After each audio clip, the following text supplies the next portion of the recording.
राजौरी जिले के त्रियाट क्षेत्र में एक दुकानदार की पत्थर मारकर हत्या कर दी गई है।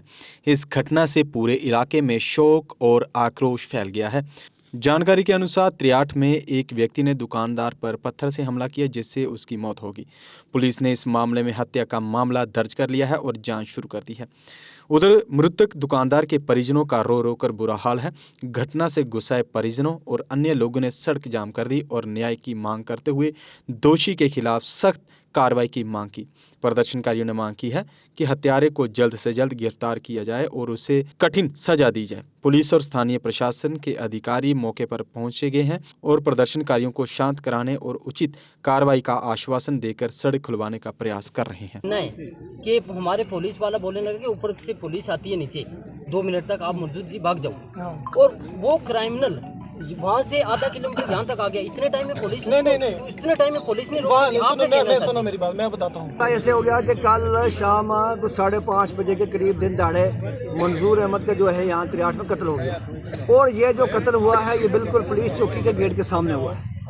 एक आदमी जिसका नाम मुश्ताक अहमद बताया जा रहा है, तो वो पिछले कई अरसों से लड़ाई झगड़ों में मुलव्वस रहा है और उसके खिलाफ कई एप्लीकेशन लगी है चौकी पर, पुलिस चौकी त्रियाट पे एप्लीकेशन लगी हैं, लेकिन आज तक उसके खिलाफ कोई कार्रवाई नहीं हुई है। यहाँ हमारे दूसरे साथी है मोहम्मद आजम, उस पर हमला हुआ तब भी एप्लीकेशन दी, उसके बाकी रिश्तेदार थे उन पर हमला हुआ तब भी एप्लीकेशन दी, लेकिन आज तक उस बंदे के खिलाफ कोई कार्रवाई पुलिस ने नहीं की, उसको खुला छोड़ा हुआ है। और ये कहा जाता है कि वो नशेड़ी आदमी है, हालांकि वो नशेड़ी है या नहीं है ये बात की बातें हैं। और कल शाम को जैसे ही वो मंजूर अहमद की दुकान के बाहर पहुँचता है तो वहाँ पत्थर मारना शुरू कर देता है।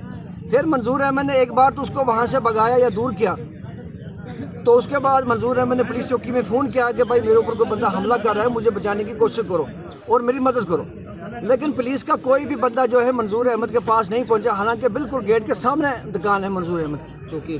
तो जब वो लड़का वापस आया तो उसने दोबारा मंजूर अहमद पर हमला किया, पत्थरों के हमले से हमला किया, तो मंजूर अहमद के सिर पर गहरी चोट लगी जिससे मंजूर अहमद वहाँ गिर गया और खून में लथपथ हो गया।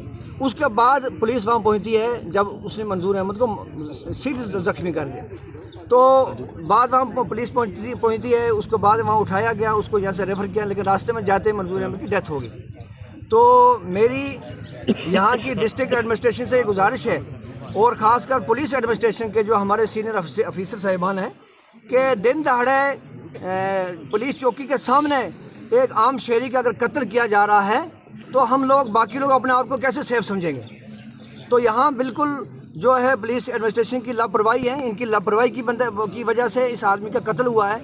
तो हमारी गुजारिश है डिस्ट्रिक्ट एडमिनिस्ट्रेशन पूरी से, यहाँ एसएसपी साहब से, डीसी साहब से, कि इस मसले की पूरी इंक्वायरी की जाए। एक तो यहाँ पर जो एफआईआर लगाई जाए, जो कानूनी कार्रवाई की जाए, उस आदमी के खिलाफ वो पुख्ता की जाए, और इसके पीछे क्या राज है उस राज को सामने रखा जाए कि इसके मंजूर अहमद के साथ उस लड़के को क्या शरत थी, इस पूरी मसले की तहकीकात की जाए, नंबर 1। नंबर दूसरा यह है कि पुलिस के जिन लोगों ने इस मसले में लापरवाही की है, इसकी चीज़ की भी इंक्वायरी की जाए कि अगर मंजूर अहमद ने फ़ोन किया था चौकी पर तो उसकी मंजूर अहमद की मदद क्यों नहीं हुई। और तीसरा हमारा सबसे बड़ा जो मसला है वो यही है कि मंजूर अहमद जो है ये बड़ा गरीब परिवार से ताल्लुक़ रखता था, 3 छोटी बच्चियाँ इसकी रह गई, पीछे बीवी इसकी रह गई और एक बूढ़ी माँ रह गई, तो बड़ी मुश्किल से फूड स्टेट की दुकान करके अपने परिवार को पालता था। तो आज बिल्कुल वो परिवार जो है बिल्कुल बेसहारा हो गया। हमारी डिस्ट्रिक्ट एडमिनिस्ट्रेशन से गुजारिश है कि मंजूर अहमद के इस परिवार के साथ सरकार की तरफ से, एडमिनिस्ट्रेशन की तरफ से जो है इनकी मदद की जाए, ताकि वो जो इसका परिवार जो है, जो छोटी 3 बच्चियाँ, बूढ़ी माँ, बाकी लोग जो है वो कैसे अपना गुजारा करेंगे। तो जब तक यहाँ पर कोई सीनियर ऑफिसर आकर हमारे साथ इस मसले में बात नहीं करते, तब तक हम सारे साथी यहाँ के रोड पर बैठे हैं। तो हमारी यही गुजारिश है कि इसमें इंसाफ किया जाए। शुक्रिया बहुत बहुत। ज़्यादा एप्लीकेशन दी हुई है उस आदमी के खिलाफ, वो पता नहीं चिट्टे का नशा करता है या किस चीज़ का नशा करता है। उस आदमी को हम आवाम ने और यहाँ के दुकानदारों ने पकड़ा है, और बाद में पुलिस आई है, वो भी विदाउट यूनिफॉर्म आई है, पता नहीं यहाँ पे घूम रहे थे, इसलिए हमें बुलाई। तो हम इस चीज़ के बारे में हमारे पास अल्फाज नहीं है कि कितना भी हम इस चीज़ के बारे में दुख करें। तो हम इस चीज़ में बहुत आज परेशान है, ये सभी लोग बैठे हुए हैं कि इस तरह के अगर क्रिमिनल लगे होने तो बहुत मुश्किल है। एसएसपी साहब क्या आपने कभी ऐसी शॉपिंग का अनुभव किया है जहां सिर्फ खरीदारी करने से आपको बड़े बड़े तोहफे मिले? और ये कोई छोटे मोटे तोहफे नहीं, बल्कि कार, स्कूटी, फ्रिज, टीवी और स्मार्टफोन जैसे शानदार उपहार हों। अब सोच रहे होंगे कि ऐसा कहाँ संभव है? जवाब है एराकॉट कंस्ट्रक्शन। एराकॉट सिर्फ एक हार्डवेयर स्टोर नहीं, बल्कि आपका वन स्टॉप हार्डवेयर और होम डेस्टिनेशन है। यहाँ आपको हर साइज और डिजाइन की tiles, sanitary fittings, hardware, kitchen उपकरण और पेंट्स की विशाल रेंज मिलेगी। लेकिन एराकॉट केवल प्रोडक्ट्स ही नहीं देता, बल्कि एक ऐसा शॉपिंग अनुभव देता है जो हर बार नया, रोमांचक और आकर्षक होता है। अपने सपनों के घर को सजाने के लिए बिना पैसे खर्च किए यहाँ मिलेगा 3D व्यू की फ्री सर्विस और प्रीमियम होम अप्लायंसेस जैसे चिमनी, गैस चूल्हा, kitchen sink, fridge, AC, washing machine, सब कुछ बेहतरीन क्वालिटी और स्टाइल में। और इस बार एराकॉट लेकर आया है अपने लकी कस्टमर्स के लिए स्पेशल सरप्राइजेस, जिनमें एक Tata Tiago, 2 Activa scooties, 5 smartphones, LED TV, washing machine, fridge और लगेज बैग्स।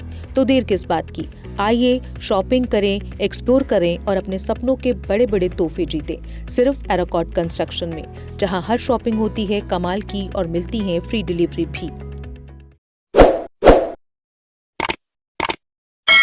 जम्मू कश्मीर की खबरों के लिए जुड़े रहिए JK अपडेट के साथ।